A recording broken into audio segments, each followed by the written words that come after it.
Okay, Assalamu alaikum. So today's topic is strategic alliances in distribution.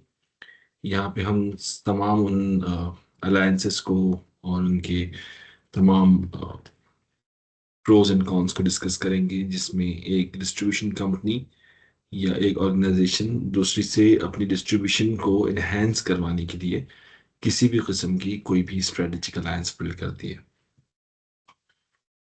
So moving on.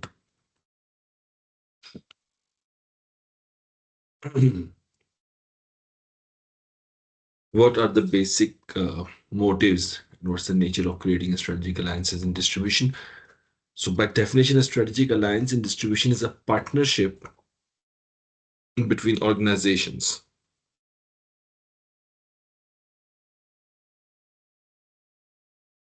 It's a partnership between the organizations to achieve mutual goals without merging.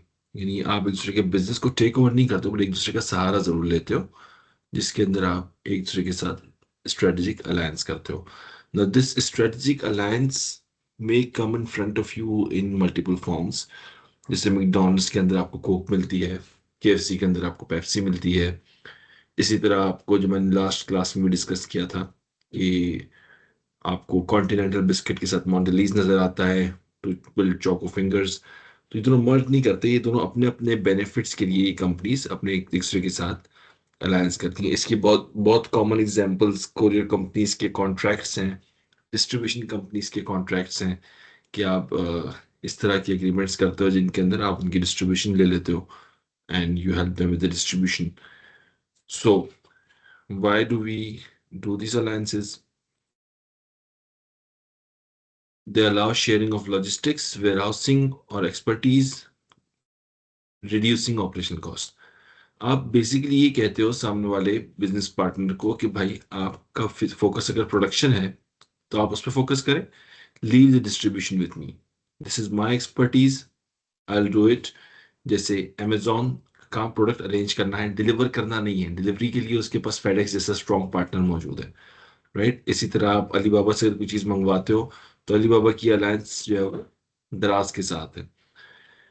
Market penetration, strategic alliances help businesses to access the new markets or new customer segments, like Nestle partnering with local distributors in rural Pakistan to penetrate untapped regions. Risk mitigation, partners share risks such as financial investment or market entry challenges. Joint distribution channels by Unilever and PepsiCo in emerging economies. जहाँ जहाँ पे आप देखते हैं economies, छोटी economies होती हैं, वहाँ पे यूनिलीवर एंड पेप्सिको ये अपनी जॉइंट डिस्ट्रीब्यूशन चैनल्स को बिल्ड करते हैं, कि कहीं कहीं पे उनका रिस्क जो है वो मिटिगेट हो जाए. Economies of scale, by combining volumes and infrastructure, partners achieve lower costs and achieve higher efficiency. Walmart collaborating with local wholesalers on for bulk procurement. Technological synergy, sharing advanced tools, platform, or data analytics to improve distribution efficiency. This Alibaba integrates with Chanyo for seamless e-commerce logistics. And then building trust. Long-term alliances improve trust, encouraging collaboration beyond distribution. Toyota and Denso's collaboration extends beyond manufacturing into logistics improvement. This Denso के trucks आते हैं, तो Toyota के parts होते हैं like this. So these are the basic motives for creating shared resource, market penetration, risk mitigation, economies of scale, technological synergy, and building trust. These are the motives. Nature की क्या बात करें, strategic alliance में क्या होती है? Distribution के अंदर strategic alliance partnership between organisations to achieve mutual goals without merging, right. It's not merging. Mutual vulnerability. Mutual vulnerability से मुराद ये कि आप अपने बिजनेस पार्टनर के साथ बिजनेस को इस तरह बिल्ड करते हैं कि आप दोनों के रिस्क शेयर हो जाते हैं. जब आप दोनों के रिस्क शेयर हो जाते हैं, it brings you to a phase जहां पे एक दूसरे के साथ आप ट्रस्ट भी करते हो. It's sort of a handshake between two businesses, जिसके अंदर ये दोनों अपने अपने बिजनेसेस को थोड़ा सा और डेप्थ के अंदर जाके शेयर करते हैं. और इसमें आपको एडवांटेज ये होता है कि आप दोनों एक दूसरे पर डिपेंडेंट होने के बाद दोनों म्यूचुअली वल्नरेबल हो जाते हो. ये कोई भी एक पार्टनर दूसरे को छोड़ नहीं सकता, उसको पता होता है कि अगर मैंने छोड़ा तो इसका नुकसान तो होगा होगा, उससे ज्यादा मेरा नुकसान हो जाएगा, राइट? तो commitment is depend when both parties rely on each other for critical operational or survival. Coca-Cola's exclusive agreements with bottlers worldwide. अब ये जितने भी बॉटलर्स हैं दुनिया भर में, ये कोकोला के साथ एग्रीमेंट किए हुए, जैसे पाकिस्तान के अंदर पेप्सी का आप देखते हो, पाकिस्तान बेवरेजेस लिमिटेड ना, Pakistan beverages limited bottle manufacturer है, फॉर्मुलेशन पेप्सी की है। ये दोनों एक दूसरे के लिए म्यूचुअली वल्नरेबल बिजनेसेस हैं। अगर इनमें से पेप्सी अपना काम बंद करता है पाकिस्तान बॉटलर्स के साथ, तो पाकिस्तान बॉटलर्स का नुकसान होगा, पेप्सी की पेनिट्रेशन मार्केट में से खत्म हो जाएगी। पाकिस्तान बेवरेजेस पेप्सी के लिए फिलिंग बंद करना बंद कर देता है, तो उसका तो नुकसान होगा ही होगा पेप्सी का, लेकिन at the same time Pakistan beverages के पास कोई काम नहीं रहेगा, फिर उसकी आइडेंटिटी खत्म हो जाएगी। So this is how this known as mutual vulnerability. कैसे कैसे हो सकती है? थ्रू शेयर्ड एक्सक्लूसिव कॉन्ट्रैक्ट्स, जैसे हम यहाँ देख रहे हैं, partner sign agreements making them reliant on one another, fostering mutual dependency. Shared investments, बहुत सी जगहों पे ऐसा नजर आता है आपको कि फाइनेंशियल इंफ्रास्ट्रक्चर इन्वेस्टमेंट में jointly increasing stakes in the alliance. Customized solutions, one partner tailors their operations exclusively for other, creating interdependency. Again, interdependency, mutual vulnerability, uh, deep commitments, mutual dependency, ये सारी चीजें बताती हैं कि एक पार्टी दूसरे के बगैर सरवाइव नहीं कर सकती, राइट? इसी तरह confidential information, sharing sensitive data increase Reliance and reduces the risk of unilateral withdrawal.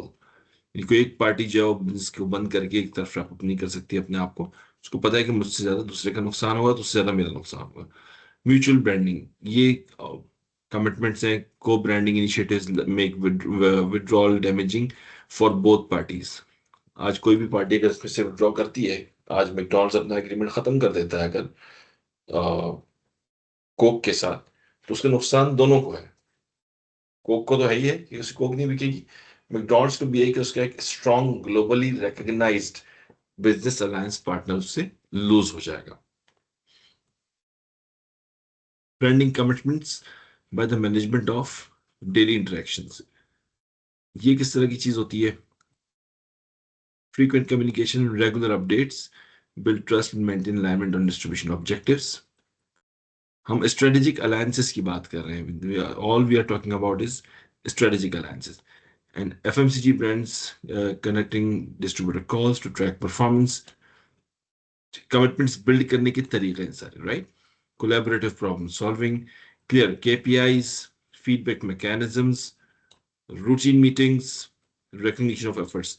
Now, I remember in the last class when we were discussing the working done by Yususa, it was very evident कि जी इसमें routine meetings, feedback mechanisms, KPIs, problem solving, communication, recognition of efforts, कि इतनी सारी चीजें नजर आई उनको subsequently उस meetings के अंदर, सेल्स एंड ऑपरेशंस मीटिंग के अंदर, उन तमाम बिजनेसेस के अंदर, कि दे रियलाइज कि जितना मैं समझता था कि प्रोडक्शन वाले ही सारा काम कर रहे हैं, बाकी टीम्स कुछ नहीं कर रही, वो वाकई बहुत काम करते हैं।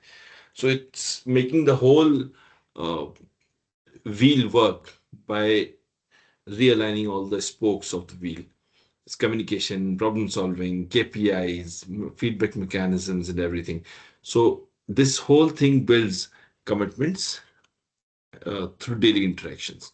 ये आपकी रूटीन की इंटरेक्शंस होती हैं जो आपकी स्ट्रेटेजिक अलायंसेस को स्ट्रॉन्ग करती हैं।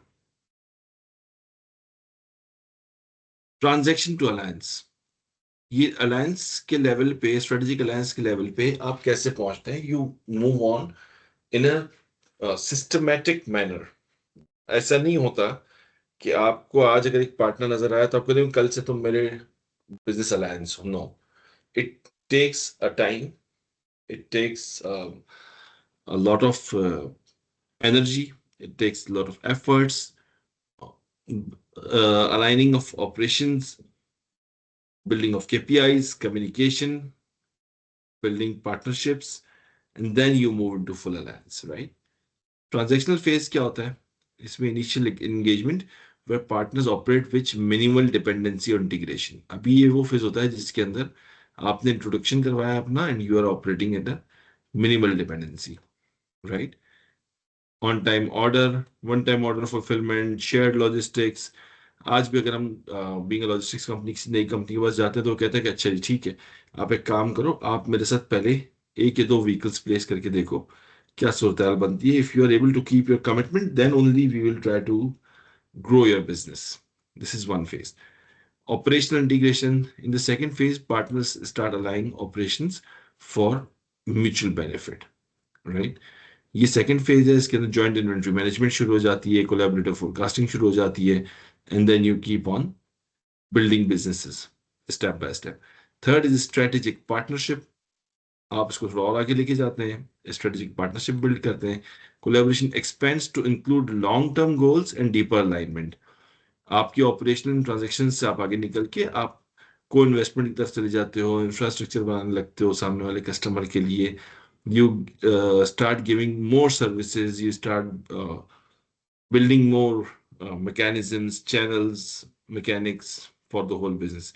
And then at last, there's a full alliance, जिसमें आप एक दूसरे के बगैर रह ही नहीं सकते हो, right? The partnership reaches its highest level with shared goals, investments and risks. इसकी सबसे जबरदस्त एग्जांपल जो यहाँ पर दी हुई है वो नेस्ले और टेट्रा पैक की। नेस्ले को अगर अपना मिल्क लॉन्च करना है तो टेट्रा पैक के साथ इसकी अलाइनमेंट होना जरूरी है, वरना वो अपना मिल्क लॉन्च कर ही नहीं सकता, right? So this is how, this is stage 1, this is stage 2, stage 3, and then stage 4. Transactions to alliances. आपका जो सफर है ट्रांजेक्शन टू अलायंस का, it goes as transactions, operations, strategic partnership, and then full alliance. So ये चारों phase हैं। इसके अंदर step by step it starts off with a tangent, goes to a van, goes to a partnership, and then you become completely dependent on each other. So new topic is cost benefit analysis. पहले हम cost benefit analysis को थोड़ा सा overview कर लें। आप जब भी कोई नए बिजनेस के अंदर या किसी डिस्ट्रीब्यूशन में या किसी पार्टनरशिप के अंदर आप एंटर होने लगते हैं तो आपसे उम्मीद तौर पे मैनेजमेंट एक सवाल करती है कि जी इसका सीबीए क्या है, सर कॉस्ट बेनिफिट एनालिसिस क्या है। अगर हम इकोनॉमिक्स की बात करें तो हमें कंसेप्ट होता है अपॉर्चुनिटी कॉस्ट। तो आप जब भी इन चीजों को इवेल्युएट कर रहे होते हैं तो आप ये देखते हैं कि जी इसकी फाइनेंशियल और नॉन फाइनेंशियल कॉस्ट इस डिसीजन की क्या है। Cost benefit analysis is a systematic process used to evaluate financial and non-financial costs and benefits of a decision, project, or investment. It helps organizations determine whether a particular course of action is viable, profitable, or provides value relative to alternatives. यानी आप जो भी option pick करने जा रहे हैं किसी भी तरह का बिजनेस के अंदर, उसका सीबीए क्या है, उसका कॉस्ट वर्सेस के बेनिफिट्स वो कितने। It's not only about price, it's not only about finance, it's a lot of analysis. For example, अगर आप कहते हैं कि जी मैं आज से नेस्ले के टेट्रा पैक को प्लास्टिक बॉटल्स में लॉन्च कर दूंगा, I'll bring it to the milk to milk pack है ना, मिल्क पैक, हाँ, मिल्क पैक को मैं प्लास्टिक की बॉटल्स में लॉन्च कर दूंगा। तो आप जब उसको एनालाइज करने बैठते हो तो आपको लगता है कि हाँ फाइनेंशियली तो it's a good decision, financially मुझे इसका बहुत फायदा है कि जी जो मैं 90 रुपीज का क्वार्टर बेच रहा हूँ, 90 रुपीज का जब मैं बॉटल बेचूंगा तो इसमें जो अगर मेरा 8 रुपए का लेट से गत्ता लगा हुआ है टेट्रा पैक का बॉक्स का, तो 3 रुपए की बॉटल तो I can make 5 rupees extra out of single unit. And अगर मैं इसकी कैलकुलेशन करने बैठूं कि जी मिलियंस ऑफ यूनिट्स बिकते हैं तो I can save like 5% of the cost और may be 4.5% of the whole cost. और मैं उछलता हुआ जाऊँ मैनेजमेंट के पास, यदि मैंने तो जी इतना बड़ा सोल्यूशन इसका निकाला है कि मैं मिल्क को बॉटल के अंदर लॉन्च करूंगा, प्लास्टिक की डिस्पोजेबल बॉटल्स हैं, गत्ता भी तो हम फेंक ही देते हैं ना काट के, तो हम बॉटल को खोलेंगे, वन टाइम यूज करेंगे, देन थ्रो इट। तो आपको क्या लगता है मैनेजमेंट उसका प्रूव करेगी? उसको प्रूव नहीं करेगी। उसको अप्रूव इसलिए नहीं करेगी कि number one, does it go with the brand's image? Okay, perhaps may be the bottle is too good. Can you control the damage inventory? दूध को तो चलो आपने जितने केमिकल्स डालने थे वो डाल दिए उसके अंदर, जो आपने उसके प्रेजर्वेटिव्स डालने थे वो डाल दिए, और दूध को आपने पैक भी कर दिया. बट कैन एनीवन इंश्योर कि इस दूध की बॉटल का सन एक्सपोजर नहीं होगा? Because we all know sun exposure से दूध खराब हो जाता है. तो can we ensure that? No, we can not ensure that. Okay, so मैं काम करता हूँ, मैं ओपेक बॉटल्स बनाता हूँ. ओपेक बॉटल्स आप किस कलर की बनाएंगे? किसी किसी कलर की बनाएंगे. तो डू यू थिंक कि उसके अंदर जो कलर आप यूज करेंगे वो इस इसके ब्रांड इमेज के साथ मैच करेगा? ओके, मे बी कर जाए. आर यू श्योर कि उसके ऊपर as per research it's not carcinogenic, it will not cause cancer? Right. So there will so many back to back questions जिसमें आपकी सिर्फ कॉस्ट नहीं रहेगी, उसमें आपका पूरा ब्रांड इमेज, उसके अंदर उसका long term exposure of the brand, damage in return वाला पार्ट, ये सारी चीजें, एंड द कस्टमर्स कॉन्फिडेंस, ये सारी चीजें they become a complete package when you talk about the cost benefit analysis. सिर्फ कॉस्ट का नहीं है, बेनिफिट्स की बात करें, जैसे हम पैसों की, जिस तरह हम परचेज की बात करते हैं कि you do not pay money to buy something, you exchange value to buy something. Similarly, it's not a cost profit analysis, it's a cost benefit analysis. And this benefit is a much broader term than profit. It's not only in financial terms, it's all the financial and non financial impacts that a decision may bring in while uh, executed. Right. So key components क्या है cost benefit analysis के? Number one, obviously, cost includes all costs, resources, expenses, potential risks associated with action, categorized as direct and intangible costs. Example, investment in infrastructure, training, technology. ये सारी cost है. Benefits, gains or positive outcomes expected from the action can be financial, profits, revenue, or non-financial, customer satisfaction, goodwill, right? Example, market share, improved efficiency, right? Time frame often considers short-term and long-term implications. Benefits are typically discounted to the present value to account for the time value of money. यानी जो भी आप cost benefit कर रहे हैं, उस cost benefit को आप करंट उसके ऊपर लाएंगे तो आप डिस्काउंटिंग फॉर्मूला लगाते हैं उसके ऊपर कि उसकी टाइम वैल्यू ऑफ मनी के हिसाब से आप उसको इवेल्युएट कर सकें. Net benefits calculate the difference between total benefits and total costs, right? If net benefits are positive, the project is generally deemed worthwhile. Again, the net benefits, it's not profit. Profit का part बहुत मामूली सा है. In fact सिर्फ यहाँ पर हमें profit इतने हिस्से में नजर आता है, उसके अलावा कि प्रॉफिट की किसी ने बात ही नहीं की है. Right. So these are the key components of cost benefit analysis. Steps क्या होते हैं? Identify objectives. ऑब्वियसली कोई भी बिजनेस डिसीजन लेने से पहले you identify objectives, define the purpose of the analysis and the decision making criteria, list costs and benefits, identify all possible costs and benefits, both tangible and intangible, right? Assign monetary rule, quantify all costs and benefits in monetary terms where possible, discount future values, adjust future costs and benefits to the present value using a discount rate, compare costs to benefits, use metrics like net present value, benefit to cost ratio और internal rate of return IRR. ये सारी चीजें जाहिर आपने business finance के अंदर पढ़ी होंगी, so will not go deep into this. Right. Then make a decision, choose the option with the most favourable cost benefit outcome, कि आपको कौन सा ऑप्शन सबसे ज्यादा वायबल लगता है, और उसके अंदर looking at the whole quantified situation. There are different scales. आप बहुत सी कंपनीज के अंदर वेटेड स्केल यूज करती हैं, बहुत सी कंपनीज एब्सोल्यूट वैल्यू में कन्वर्ट करती हैं. So there are different types of it, but obviously this is not in detail, it's not a part of the course. So जब हम कॉस्ट बेनिफिट एनालिसिस की बात करते हैं, तो ये कॉस्ट बेनिफिट एनालिसिस हम पढ़ क्यों रहे हैं, हम इसको रिव्यू क्यों कर रहे हैं? हम रिव्यू इसलिए कर रहे हैं कि जब डिस्ट्रीब्यूशन की बात करते हैं तो आप अगर एक प्रोडक्ट की डिस्ट्रीब्यूशन बनाने जाते हैं कहीं पे, तो आप उस चीज को एनालाइज करते हैं। आप ये देखते हैं कि जी अगर मैं यूनिलीवर हूं तो मेरे डिस्ट्रीब्यूटर के पास 3 साइकिल्स तक की परचेज की कैपेसिटी हो, स्टोरेज की कैपेसिटी हो, लोकेशन अच्छी हो, फ्लीट अच्छा हो, टीम स्मार्ट हो, डिस्ट्रीब्यूटर थोड़ा पढ़ा लिखा हो। It's not only about money, it's about the value that will be carried or presented by the distributor in sending the product out.